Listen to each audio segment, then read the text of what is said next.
Okay, we'd like to call to order the regular council meeting of August 14, 2017. Mr. Arbaugh, would you please call the roll? Colella. Consul Magno. Here. Dixon. Here. Gibbons. Here. Hannon. Harrison. Present. McLean. Here. Mowry. Here. O'Brien. Present. Okay, at this time, can we stand for the Pledge of Allegiance?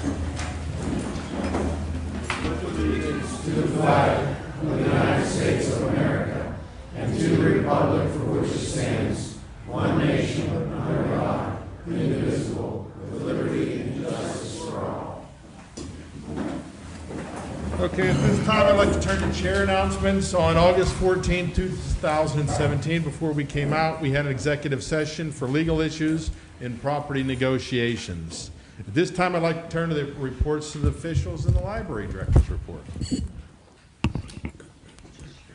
Good evening. My name is Christine. I am the director of Your Public Library, where we provide services to inform, inspire, and enrich the community. We have a few programs and classes to tell you about this evening.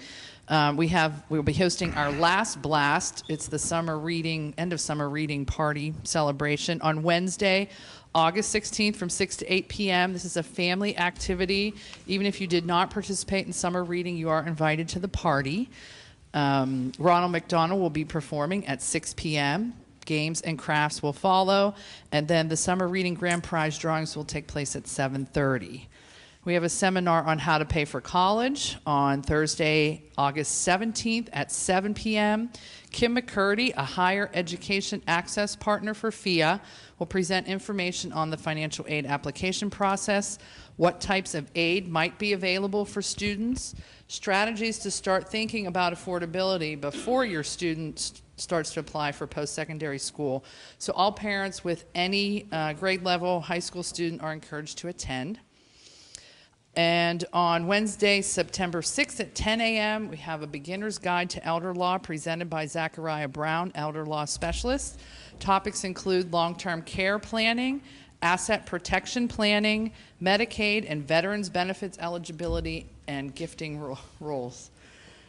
We do have a fundraiser to tell you about that I'm very excited about. We're having an adult battle of the books for adults 18 and older. You form a team of 3 to 5 members, read the 5 books on the book list, and then join us for the ultimate book-based trivia battle on Thursday, November 30th at 7 o'clock. This will be hosted at the community center in the auditorium. Cost is $50 per team. We will provide light snacks and soft drinks. Feel free to BYOB or whatever other spread you want to bring. Team registration forms and the reading list will be available beginning this Friday, August 18th, on the library's website or at the front desk in the library. Registration is limited to the first 20 teams. This is going to be a popular event. A few announcements. The library will be closed on Monday, September 4th for the Labor Day holiday, and then the library will resume Sunday hours on September 10th. And as always, Sunday hours are 1 to 5 p.m. That is all I have this evening. Any discussion? Thank you very much. If we can turn to the police chief's report, and Chief O'Connor. Good evening, Mr. Mayor, Consul. Good evening, everyone. We have a couple things tonight for you. First of all, we did have some College Scholarship Merit Award winners, none of whom can be present with us tonight, but we would like to acknowledge them. Cammie Kirsch, Brittany Catch, Jake Dixon, and Carly Tanny. Each one of them received a check, so we would like to recognize them and congratulate them and wish them in academic success continues in the upcoming year. Now we have kind of a special portion tonight. We have 2 members that are retiring of our department, and what you do in life pretty much define who you are. And if you're a police officer and you wear that badge for many years, it's kind of like it is who you are. And we have 2 of our sergeants who are retiring after many years of dedicated service to the municipality. And tonight, they'll be going on September the 1st. So this is our last time to honor them while they are active members. So we would like to call up Sergeant Ken Shutterworth and Sergeant Kirk McLean. Come on up, guys. Thank you.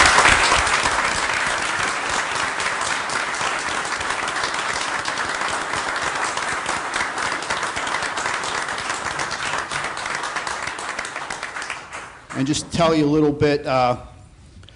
Kirk's been here since, what, 79? Yes. 89. Kirk is our daylight sergeant. His call sign is S3, and I can tell you he's out there every morning, Monday through Friday. If there's an accident in morning rush hour, he's making sure that their officers are responding in a timely manner and that people get medical care if necessary and tows. And he's also out there making sure the kids are getting on the school buses safely. And at night, S6, that's his call sign. He's out doing everything from making sure if there's street lights burned out, that they get reported and fixed, and that everybody sleeps peacefully in their beds. So we would like to thank them for that. And then as a token of our appreciation, we have got them some plaques here that we would like to give out. There you go.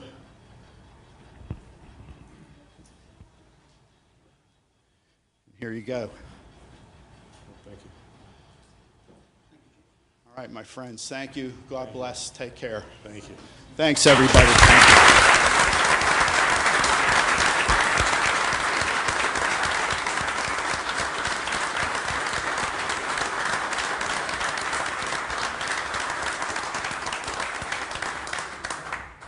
I don't know, did they want to say anything, good or bad? Want to say something? I spoke too soon. I'll ruin it, huh? It's the old crime prevention officer in me coming out. I'd just like to thank, first off, the guys and the women I work with. You guys made it a joy to be here. You really have. This community doesn't realize the officers, the devotion the officers have to this community. Day in, day out, 24 hours a day, we see the good things, we see the bad things. Take it in stride. We just keep things on an even keel. Our firemen, great fire department we work with. Our paramedics are great that we work with. Our road department, we all work together to make the community safer. I'd just like to thank you guys for making it easier. Thank you for the people of Bethel Park. To my family, and especially to my wife, it's tough being a spouse for a law enforcement officer. It's very difficult. It's a lot harder than you think. There's a lot of stresses that they have. But thank you, everybody. Thank you, guys.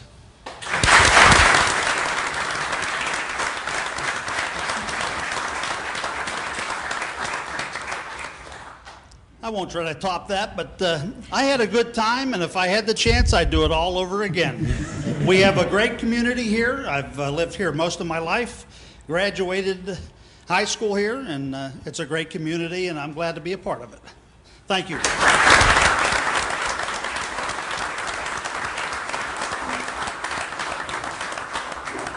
Questions? Questions? We're good. No. Thank you. Yeah, just on behalf of the municipality and council, we appreciate all the work you've done over the years, and we wish you well in your retirement. And we do have a little caveat.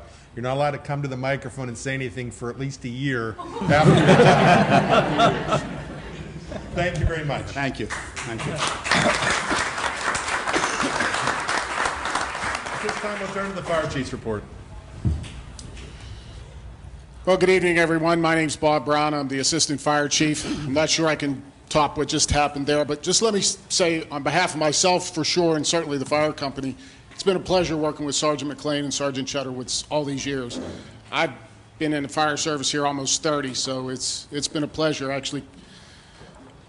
And as Sergeant Chudderwitz always tells, as the chief said, he's the overnight sergeant. And if he's always told me if he has to be up, then I have to be up. He doesn't hesitate to call the fire department if needed. So we might not miss you a whole lot, Sarge. I'm not sure. Here to give you the fire report for the month of July. A little busy in July. We had a total of 39 calls. We had 3 fires, 2 gas leaks, 1 CO call, 2 calls where power lines were down, 1 vehicle accident with entrapment, 5 smoke investigations, 2 CO alarms, 15 fire alarms, and we also ran 8 flooding calls in July, so that was one of the reasons we were as busy as we were. A couple just items that the chief put in here for me to mention. Our open house is going to be October 8th in conjunction with the 110th birthday celebration of the Schoolhouse Arts Center. Also this year is the 90th anniversary of the Bethel Park Fire Company. This time of year, it's back to school, not only in the local schools, but also students traveling back to colleges and universities. Keep in mind some campus safety there. Hopefully, which I'm sure they most, if not all, are, their units, their dorms, their apartments they live in are going to be sprinklered. You want to make sure your dorm room or your apartment you're in, you want to have a smoke detector in your bedroom, outside your sleeping areas, every floor of whether it's a dorm or apartment. Also, you want to test them monthly, if not more than that. Never remove the batteries, disable them. A lot of times that can happen in dormitories where, students get a little mischievous and those things happen, but we don't, that just takes away from the safety aspect.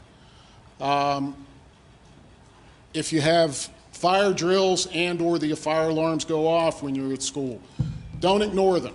Unfortunately, there's been incidents where people have been hurt seriously where they ignore it, think it's nothing, it turns out to be something. So when that fire alarm goes off, make sure you evacuate. And there was one other item. Oh, actually, I teach this to the preschool kids when I talk to them. You want to have two ways out of, if you can, of every room you're in, whether you're in a dorm room, whether you're in a classroom, whatever.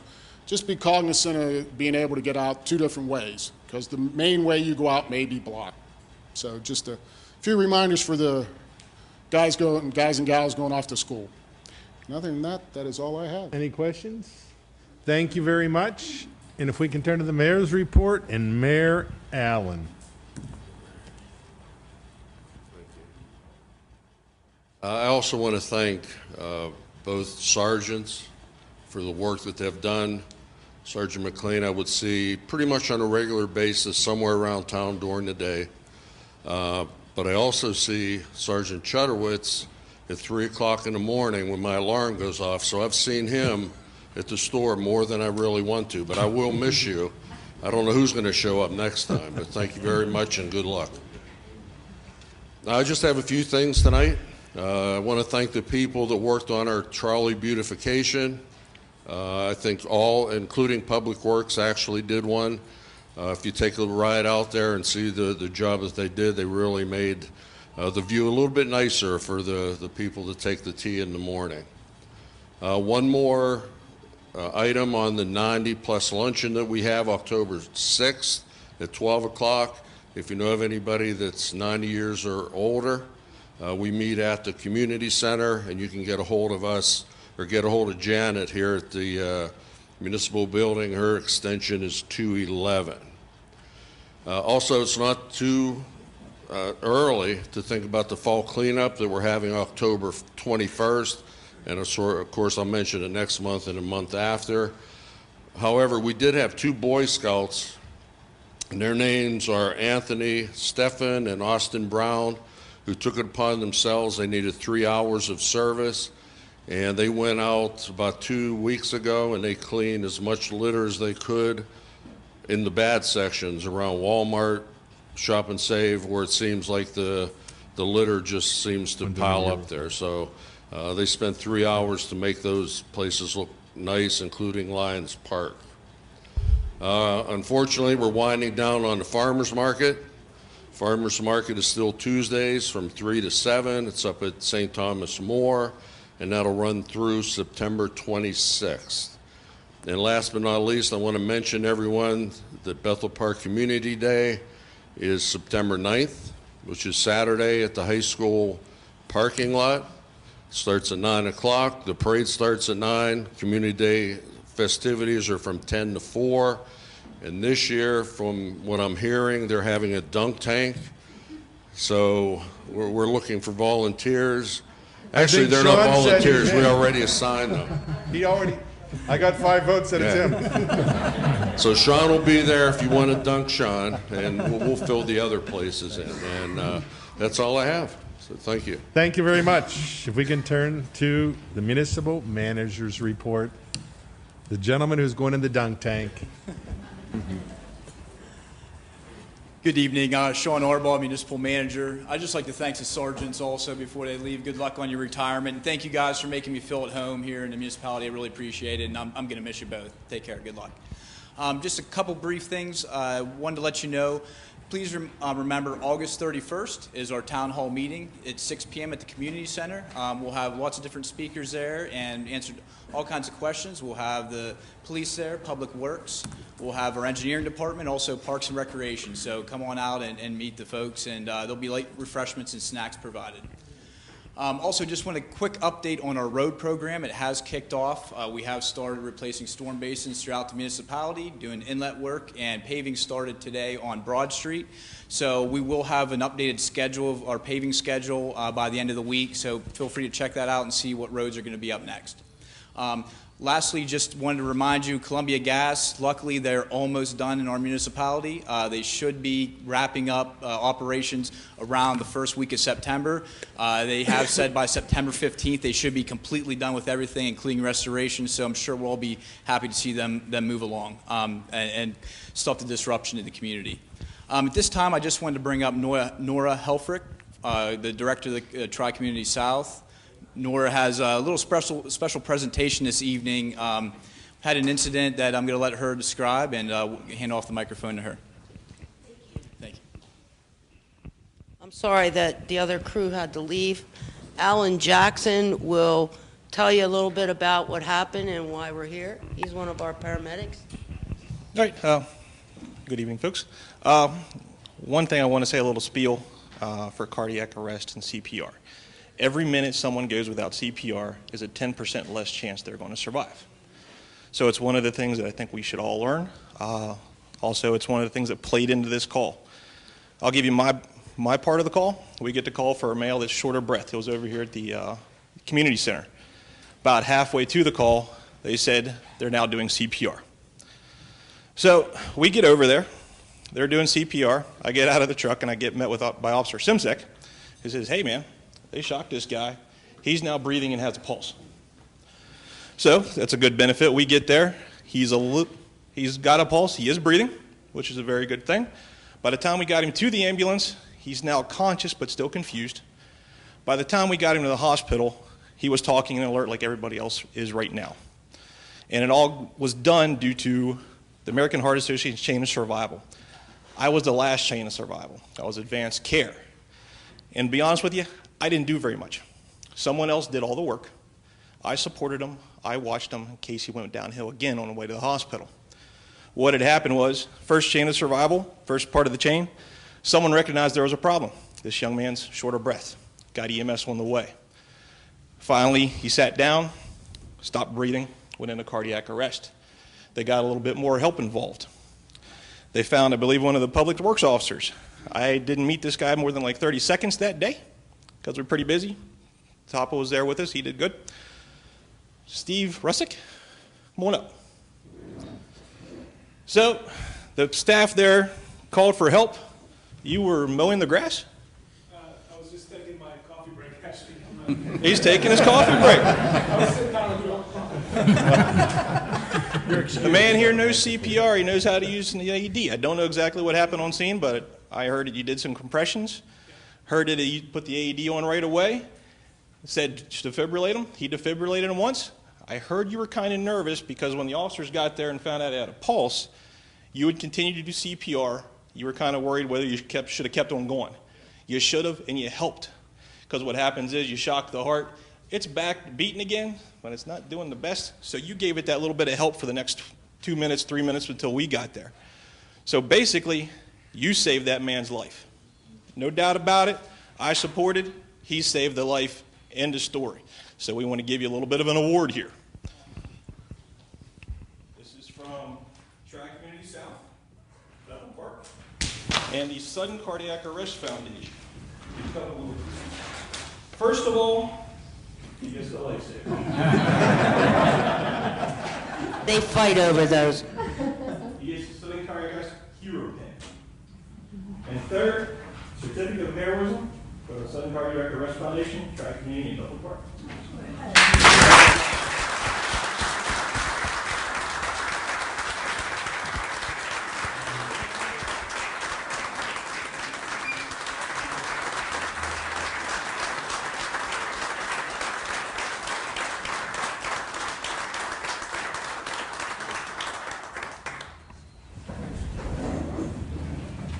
So, the goal is to train everybody in CPR.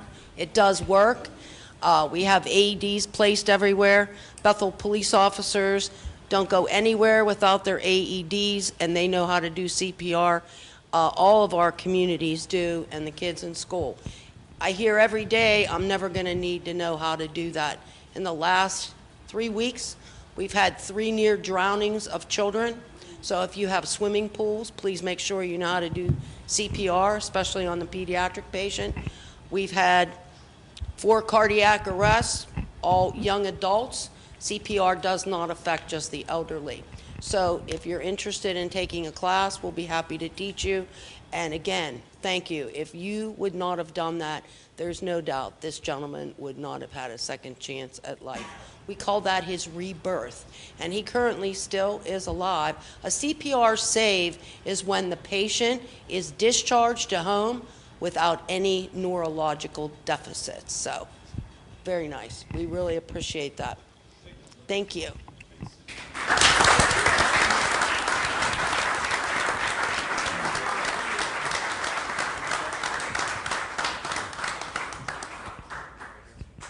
Maybe we should have him stay tonight. Maybe you all know how to do CPR and where the key is, right? We're running 30 calls a day. So thank you for inviting us. Thank you very much. Okay, at this time, I'd like to turn to the approval of the minutes, and Mr. McLean. First item is approval of regular council meeting of July 10, 2017. I move that we approve the regular council meeting minutes of July 10, 2017. There's a motion, and a second, that we approve the regular council meeting minutes of July 10, 2017. Any discussion on this item? Mr. Arbaugh, would you please call the roll? Consul Magno. Yes. Dixon. Yes. Gibbons. Yes. Harrison. Yes. McLean. Yes. Maury. Yes. O'Brien. Yes. Motion passes 7-0. At this time, I'd like to turn to approve the minutes of the public hearing of June 26. Mr. McLean. Yes, I move that we approve the minutes of the public hearing of June 26, 2017, proposed zoning ordinance modification, residential parking regulations. There's a motion, and a second, that we approve the minutes of the public hearing of June 26, 2017, proposed zoning ordinance modification, residential parking regulations. Any discussion of this item? Mr. Arbaugh, would you please call the roll? Dixon. Yes. Gibbons. Yes. Harrison. Yes. McLean. Yes. Maury. Yes. O'Brien. Yes. Consul Magno. Yes. Motion passes 7-0. At this time, I'd like to turn to the approval of the bills and payrolls, and Mr. McLean. I move that we approve the bills and payrolls for the municipality per bill list 081417 in the amount of $2,983,456.38. There's a motion, and a second, that we approve the bills and payrolls for the municipality per bill list number 081417, the amount of $2,983,456.38. Any discussion of this item? Mr. Arbaugh, would you please call the roll? Gibbons. Harrison. Yes. McLean. Yes. Maury. Yes. O'Brien. Yes. Consul Magno. Yes. Dixon. Yes. Motion passes 7-0. At this time, I'd like to turn to the resident comments section for non-agenda items. I know we have 5 people signed up to speak on agenda items, which we'll call you prior to voting on it. So if anybody has any comments for non-agenda items, if you could state your name and address, and we have a 3-minute limit. At the end of 2 minutes, we'll signify. No problem. Joseph Spinnenweber, 5633 Willow Terrace Drive, Bethel Park, Pennsylvania. I'm calling in regards to look to see if there's any web updates that can occur in relation to zoning and also permits. It would be nice that we're able to go online, whether it be a resident, homeowner, architect, engineering firm, where we can gather the information, whether it be zoning, permit fees, or basically what's required in some cases as far as gathering permits. Sometimes it saves us a lot of time of having to come in or wait for a phone call or a return call. A lot of it, and we're looking to see, especially on my end, architect engineering side, I see more of the municipalities and townships have all of that online, and we can gather. It saves us a lot of time, and we can give back to the property owner, whether it be an addition or a deck or anything. Okay, are you finished? I'm sorry. Yes. Okay, we recently updated our website, and a lot of this information should be on there. If you'd like, and you can find something, you can contact Judy Miller, send her an email, but a lot of this information is currently on there, on the Okay. new website. On the website? Yes. Okay, I must have missed it then, because I was looking. The entire code? Well, look, basically, if you can get the whole code, it would help a lot. Sometimes there's some little things that we can find or miss, but basically the fees and everything else, especially related to decks, that type. The entire code is online and all the fees are online. Okay. It's listed under development fees. Oh, it is? Okay, then I missed it. All right, thank you, appreciate it. Thank you very much. Anybody else would like to speak? Will you just state your name and address for the record, please? Hi, my name is Jerry Fox, 288 Horning Road, Bethel Park. A couple of years ago, they put a stop sign in my front yard while they were doing the project at Broughton and Baptist. Well, the stop sign's still there. About 2 weeks ago, I'm cutting my grass. Cars are coming down. One car never even slowed down, stopped or anything, slammed on her brakes, almost ran right into my yard. My neighbor, 3 doors up, came running out, find what happened, and I have a paper from her. Today, I was cutting my grass again. I said, I'm going to film some cars. I filmed about 20 cars. 6 of them stopped. 6. 13 ran right through. 1 never even slowed up, just ran right through. And when they do stop, they throw stuff in my yard. Bottles, cans, garbage. And all I'm asking is, like, either take the stop sign out or have a patrol car up there on Kevin Drive watching it. That's all I'm asking.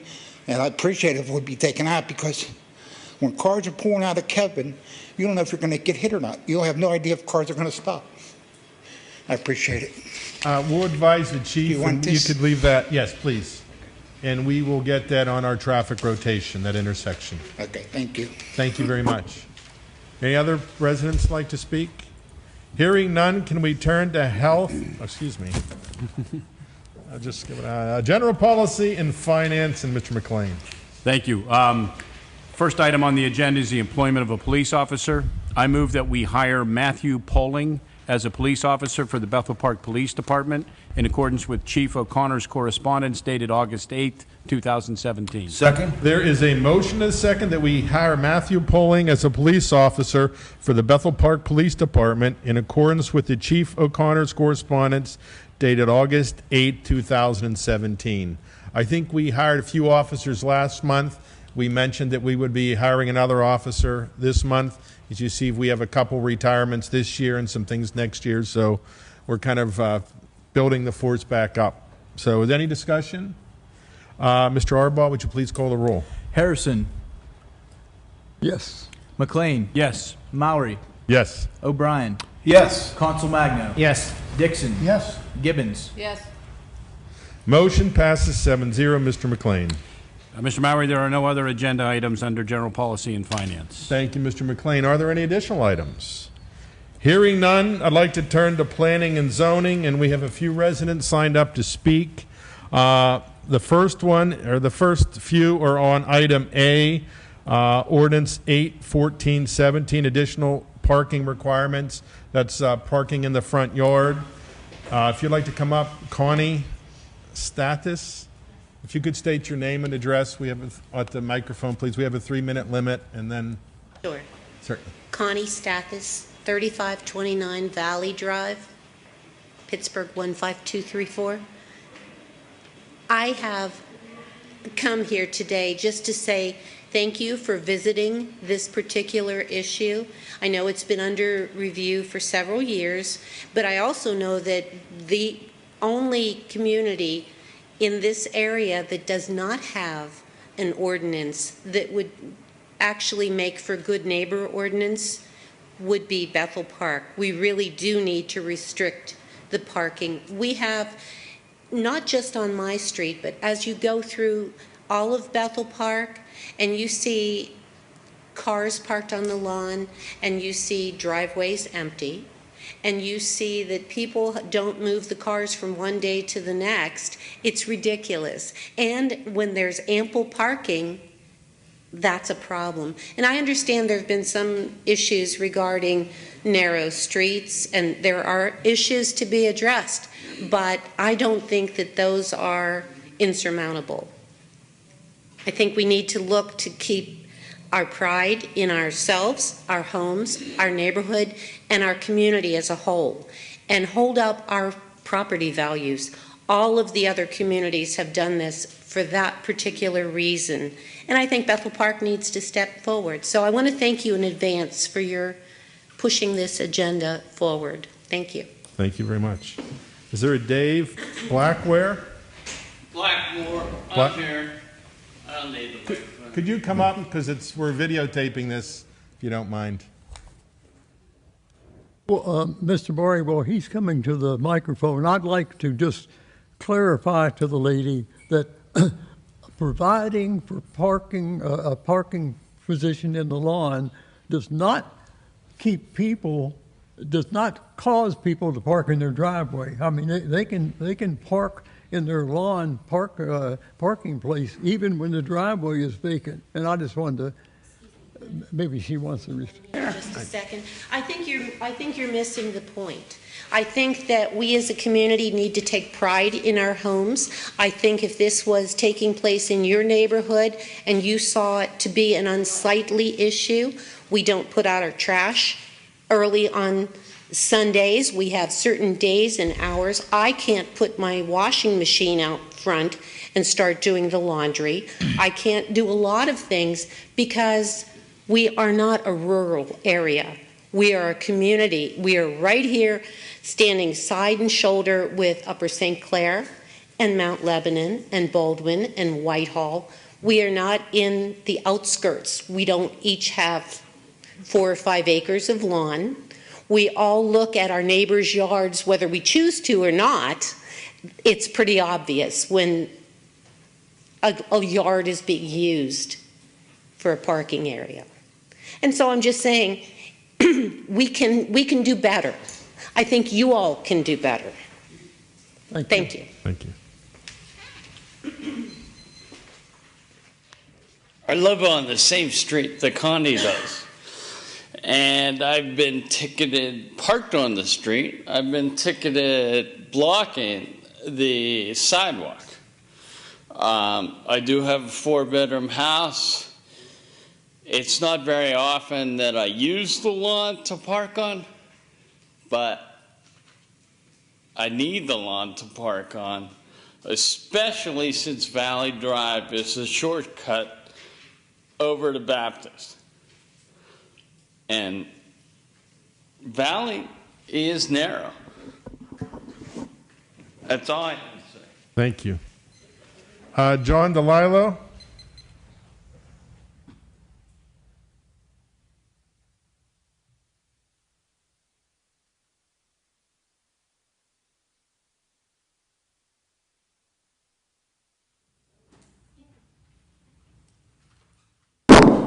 Sorry about that.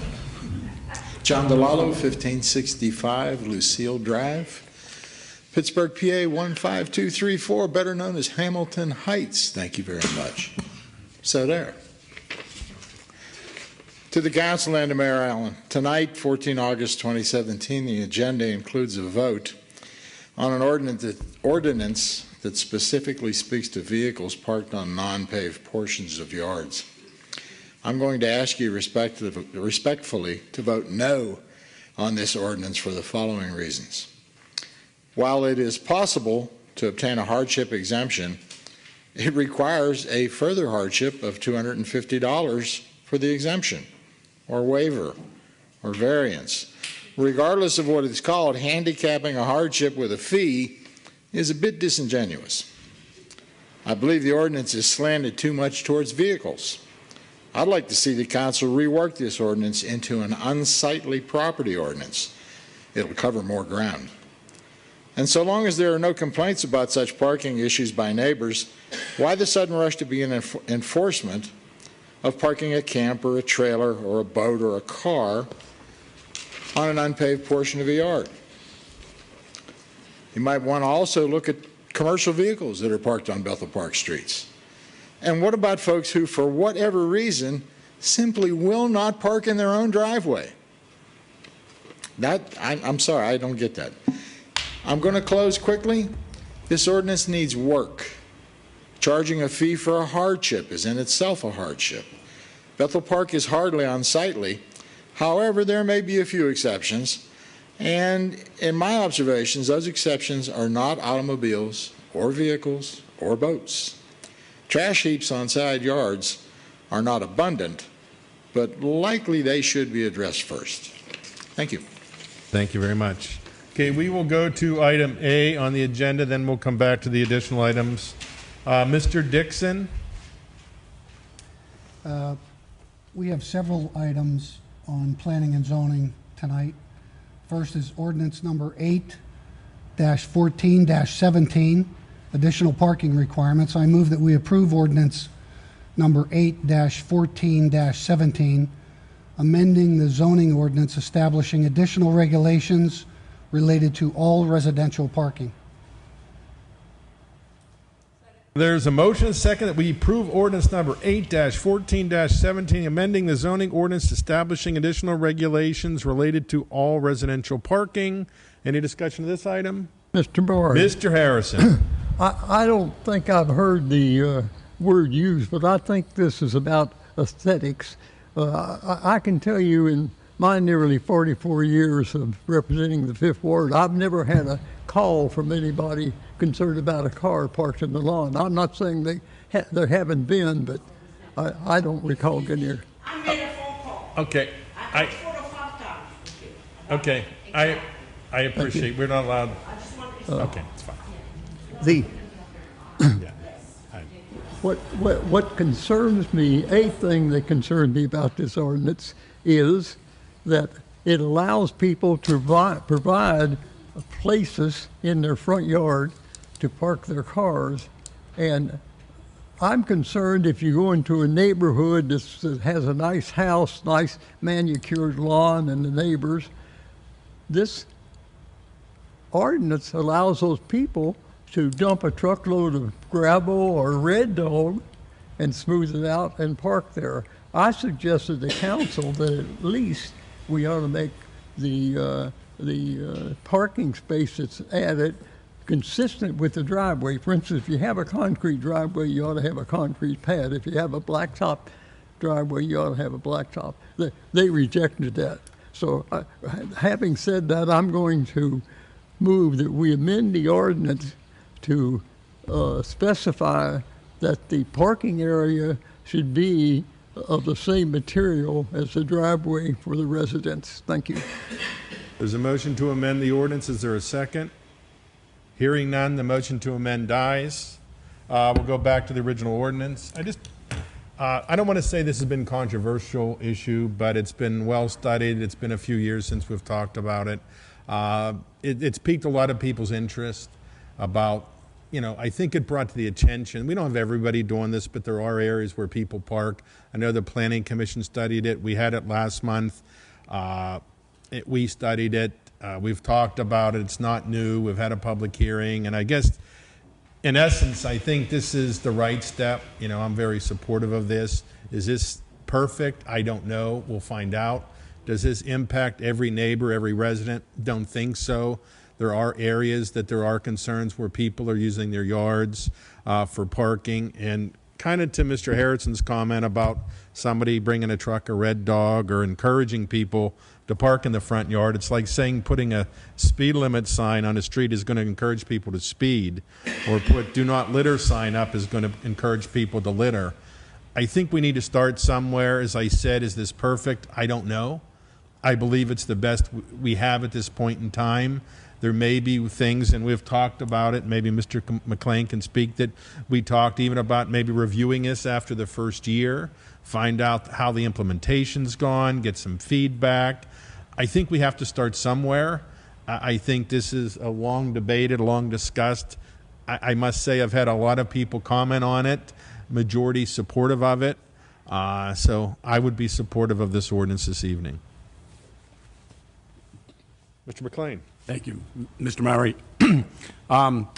Unlike Mr. Harrison, I did have people who live in my ward who brought this issue to my attention and were complaining about it. And the sentiment that they expressed was that they were people who were taking care of their properties, were providing areas for them to park their vehicles, but there were neighbors of theirs who were not doing that. And they learned when they brought it to the attention of the municipality and the police that we in fact had no ordinance that could be turned to address the situation. So that is what led to our consideration of this. And as Mr. Mowry indicated, we've looked at this quite a bit. We've tried to take into account the circumstances that some people are in, such as narrow streets. And we also try to take into account the fact that what we're trying to do is encourage people to, in effect, organize the parking on your property. Not park in the street, not park, though, in the middle of your front yard. And if you have an existing driveway and you want to add an additional pad area, because we're cognizant of the fact that there are many homes in this town that were built at a time when people only had one car, and you've got a single width driveway, and you need more room now. But we didn't want to put people to the task of having to spend the money that might be required to add that as a concrete if you have a concrete driveway or asphalt. But we wanted to create a designated parking area. So we are willing, as a way of implementing this ordinance, to look at you can put compacted gravel as an option.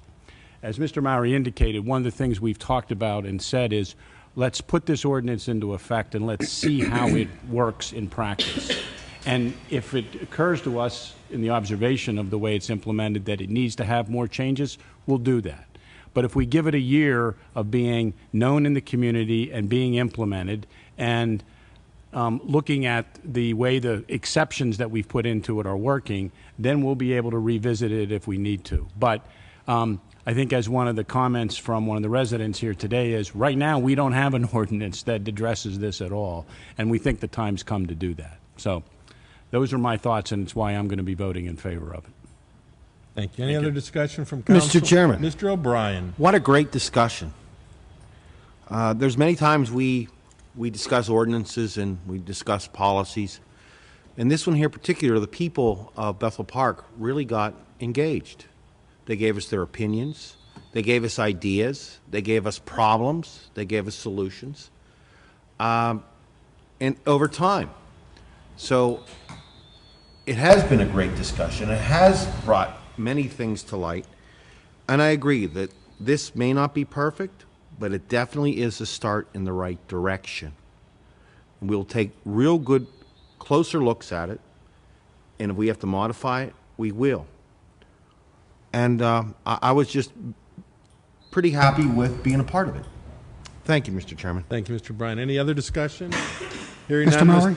Mr. Dixon. Just a quick comment. I'd like to reiterate everything that Mr. Mowry and Mr. McLean and Mr. O'Brien said. I think the most important part of this ordinance, though, is the part that allows you to essentially opt out if you have a hardship.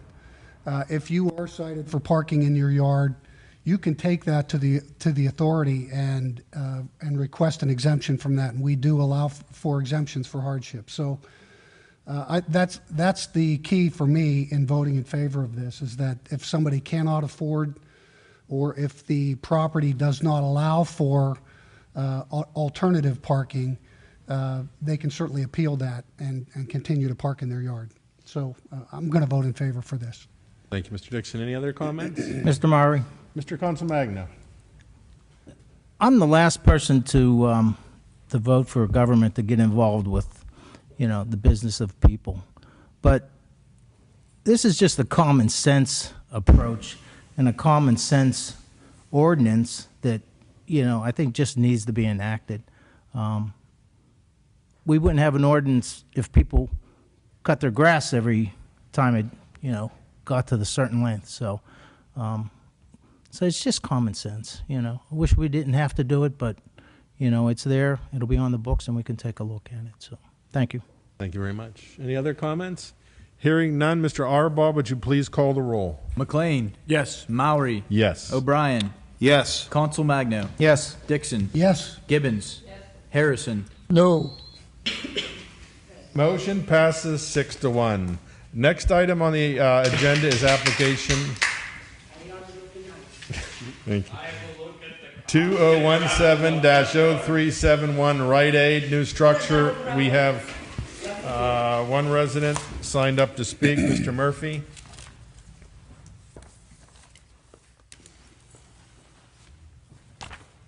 If you could state your name and address for the record, please.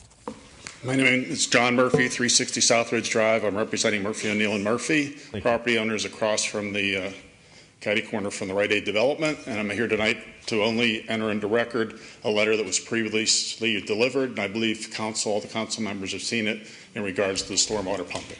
I just want to put it as a matter of record, and that's it tonight. We have a resolution in principle and an agreement in hand that we're working on. Thank you very much. I appreciate you coming tonight. Okay, Mr. Dixon. Application number 2017-0371 Rite Aid, new structure, major land development, 435 McMurray Road. I move that we approve application number 2017-0371 Rite Aid, new structure, major land development, 435 McMurray Road, in accordance with the municipal planner's correspondence dated August 9th, 2017. There's a motion and a second that we approve application number 2017-0371 Rite Aid, new structure, major land development, 435 McMurray Road, in accordance with the municipal planner's correspondence dated August 9, 2017. Any comments on this item? Mr. Arbaugh, would you please call the roll? Mowry. Yes. O'Brien. Yes. Consul Magno. Yes. Dixon. Yes. Gibbons. Yes. Harrison. Yes. McLean. Yes. Motion passes 7-0. Mr. Dixon. Next item is application number 2017-0374 Commerce Partnership, 9505 Washington Road, major subdivision, 1680 Washington Road. I move that we approve application number 2017-0374 Commerce Partnership, 9505 Washington Road, major subdivision, 1680 Washington Road. There's a motion and a second that we approve application number 2017-0374 Commerce Partnership, 9505 Washington Road, major subdivision, 1680 Washington Road. And I apologize in advance. We had a resident sign up to speak. Would you like to comment, Mr. Shine? Thank you very much. Any discussion from council? Hearing none, Mr. Arbaugh, would you please call the roll? O'Brien. Yes. Consul Magno. Yes. Dixon. Yes. Gibbons. Yes. Harrison. Yes. McLean. Yes. Mowry. Yes. Motion passes 7-0. Mr. Dixon. Next item is McMurray Road and Limestone Drive traffic signal. I move that we award the traffic signal improvement project at the intersection of McMurray Road and Limestone Drive for the base bid in the amount of $140,912.56 to Bronder Technical Services. There's a motion second that we award the traffic signal improvement project at the intersection of McMurray Road and Limestone Drive for the base bid of $140,912.56 to Brodner Technical Services. And just for the record, this is being paid for by the developer, and we have been already received a check. So we're doing the application and the light, but it's being paid for by the developer. So any discussion of this item? Mr. Arbaugh, would you please call the roll? Consul Magno. Yes. Dixon. Yes. Gibbons. Yes. Harrison. Yes. McLean. Yes. Mowry. Yes. O'Brien. Yes. Motion passes 7-0. Mr. Dixon's on overtime tonight. Yeah. I get paid extra, right? Just making up for all those months where you didn't have anything. Right. Resolution number R8-1417A, Bethel Park 2016 Green Light Go project. I move that we adopt resolution number R8-1417A, authorizing the acceptance of grant funds and execution of the necessary contract documents through the Pennsylvania Department of Transportation Green Light Go program. There's a motion, a second, that we adopt a resolution number R8-14-17A, authorizing acceptance of grant funds and execution of the necessary contract documents through the Pennsylvania Department of Transportation Green Light Go program. Any discussion of this item? Mr. Arbaugh, would you please call the roll? Dixon. Yes. Gibbons. Harrison. Yes. McLean. Yes. Mowry. Yes. O'Brien. Yes. Consul Magno. Yes. Motion passes 7-0. Mr. Dixon. That's it, Mr. Mowry. No more items under planning and zoning. Are there any additional items? Hearing none, I would like to, before we do that, I would like to welcome Ron Workmeister, member of our school board here this evening. Thank you very much for coming. He's trying to learn a little bit about local government, I think. Yes, thank you. Okay, at this time we turn to health, safety, and welfare. And Mr. O'Brien, we have nobody signed up to speak, sir. Mr. Murray, there are no items under health, safety, and welfare. Thank you, Mr. O'Brien. Any additional items? Yes, I have an additional item, Mr. Murray. O'Brien. Wow, there's something wonderful happened in Bethel Park, and I wonder if anyone notices. I surely did. It's the old schoolhouse at the corner of Park and South Park. You know, Mr. Murray has always had a vision. He's always had a little bit of a dream for a long time about that building. And I think it's really starting to come true. Now, last October, the Bethel Park Historical Society announced its $1 million campaign to renovate the 1905-1917 schoolhouse on the corner of South Park Road and Park Avenue. Wow, that was a really big goal. Really was. It's coming true. The Bethel Park Historical Society would like to acknowledge the following companies for their kind donations. Sherwin-Williams, it donated all the paint supplies and employees to paint 12,000 square feet on the building interior. Comcast did a day of caring. He donated a 55-inch TV and a wall mount. Don's Appliance donated a refrigerator and a microwave. Famous Supplies donated kitchen cabinets. Greg Rose Design redesigned the Bethel Park High School logo and stationery. Keller Williams Realty did a day of caring. Linton Enterprises refurbished the 1878 Irish Town school bell. True Value Hardware donated store credit for supplies. In addition, the Historical Society would like to thank the communities for supporting its window campaign.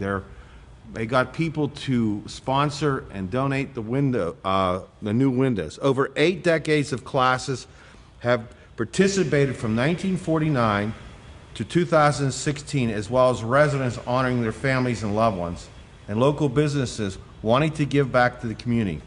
Many Bethel Park clubs have also purchased a window. Isn't this wonderful stuff? This building's coming to life again. The Rotary Club of Upper St. Clair, Bethel Park Breakfast Club, the Hugo Club, the American Legion Family Post 760, the Bethel Park Lions Club, St. Valentine's Church, the Bethel Women's Club, Bethel Park Business Owners and Associations.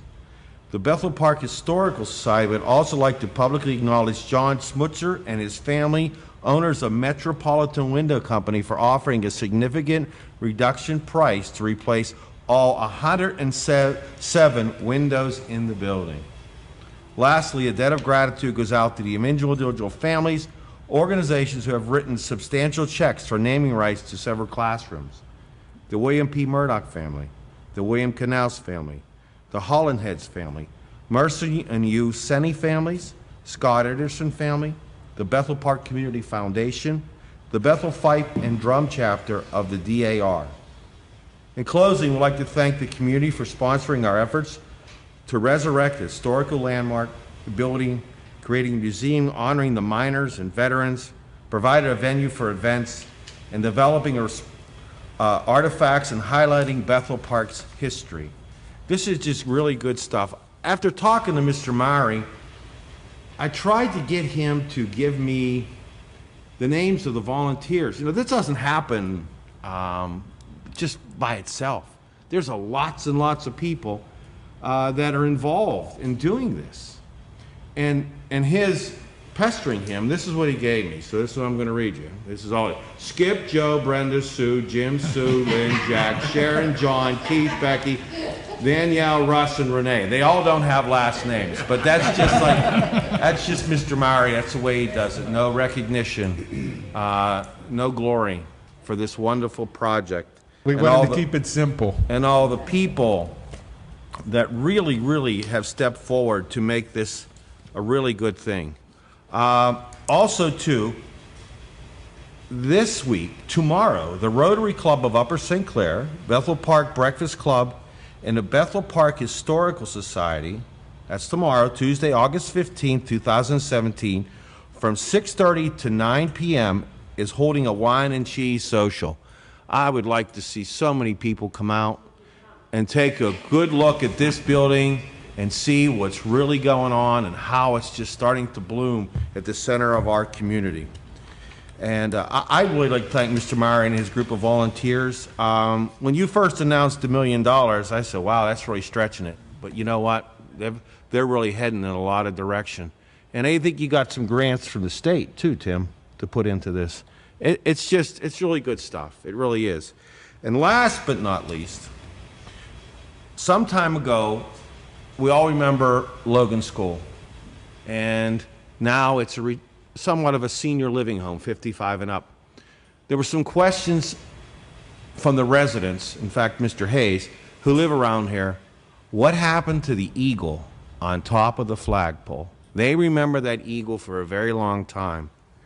Well, we tracked it down, and Tim Mowry, we found out where it went, and then we kind of lost it again. But now Mr. Mowry found it again, and the eagle has been restored by a Dean Hoovey, is that the pronunciation? And now it is coming back for its permanent home at the Bethel Park Historical Society. So the residents around Logan in my district, your eagle has landed, it has found a new home. In fact, I have it here tonight. Mr. Mowry brought it, and I will present it to them. So we know where it is from now on. Brian has it now, I'm not sure. From Logan School's top of the flagpole. Thank you, Mr. Mowry. That's all, Mr. Chairman. Thank you, Mr. O'Brien. I just do want to, Mr. Wells is here tonight. Jay, you've been involved, and it's been a long process with the building. We started the fundraising about a year ago, and believe me, I'm a very small part of it. There's been a number of people. We have over, I believe, 60 people, 60 members of the Bethel Park Historical Society, and we kind of show up everywhere. But it's been truly a great thing, the community coming together, the people, the stories you hear, the things people are donating, the Holland's End family. We're going to reestablish. There's a lot of history to that building and to the community, and it's in the end, it's going to be it's now called the Schoolhouse Arts and History Center. It's going to be kind of a repository for Bethel Park historical things, as well as the arts. We have a few local artists that are in there. As we renovate the building, we're going to be expanding that. But it's been a tremendous project, and we're partway through our fundraising campaign. We're going to be starting, we actually have started the Pave the Way to restore the Governor's Driveway. We're going to be selling pavers. And shortly after the first of the year, we will be starting Raise the Roof campaign to renovate the roof and hopefully get the original bell in the building, Ron, back next year to be placed back in the bell tower where it belongs. So I'd just like to thank everybody in the community, Mr. O'Brien. It's truly been a great event with everybody in the community coming together, and thank you for your support. Okay, if there are any additional items. Hearing none, can we turn to Public Works and Maintenance, and Ms. Gibbons. Resolution number R81417B, ADA ramps, King School Road, PennDOT reimbursement and maintenance agreement. I move that we adopt resolution number R81417B, authorizing the appropriate municipal officials to submit an application to the Pennsylvania Department of Transportation for the reimbursement of maintenance agreement, ADA ramps, King School Road. Second. There's a motion second to adopt resolution number R8-14-17B, authorizing the appropriate municipal officials to submit an application to the Pennsylvania Department of Transportation for the reimbursement and maintenance agreement, ADA ramps, King School Road. Any discussion of this item? Mr. Arbaugh, would you please call roll? Gibbons. Yes. Harrison. Yes. McLean. Yes. Mowry. Yes. O'Brien. Yes. Council Meyer. Yes. Dixon. Yes. Motion passes 7-0. Ms. Gibbons. Resolution number R8-1417C, PennDOT utility relocation reimbursement agreement. I move that we adopt resolution number R8-1417C, authorizing the appropriate municipal officials to submit an application to the Pennsylvania Department of Transportation for the Utility Relocation Reimbursement Agreement, Route 88, Section A22. There's a motion and second that we adopt resolution number R8-14-17C, authorizing the appropriate municipal officials to submit an application to the Pennsylvania Department of Transportation for the Utility Relocation Reimbursement Agreement, Route 88, Section A22. Any discussion of this item? Mr. Arbaugh, would you please call the roll? Harrison. Yes. McLean. Yes. Maury. Yes. O'Brien. Yes. Council Magno. Yes. Dixon. Yes. Gibbons. Yes. Motion passes 7-0. Ms. Gibbons. Steeplechase storm sewer and landside repair. I move that we approve the bid from Don Folino in the amount of $84,080 for the emergency repair to the Steeplechase storm sewer and landslide. Second. There's a motion and second that we approve the bid from Don Folino in the amount of $84,080 for the emergency repair of Steeplechase storm, sewer, and landslide. Any discussion of this item? Mr. Arbaugh, please call the roll. McLean. Yes. Maury. Yes. O'Brien. Yes. Council Magno. Yes. Dixon. Yes. Gibbons. Yes. Harrison. Yes. Motion passes 7-0. Ms. Gibbons. Are there any additional items? Hearing none, is there a motion to adjourn? Second, all in favor? Aye. Meeting adjourned.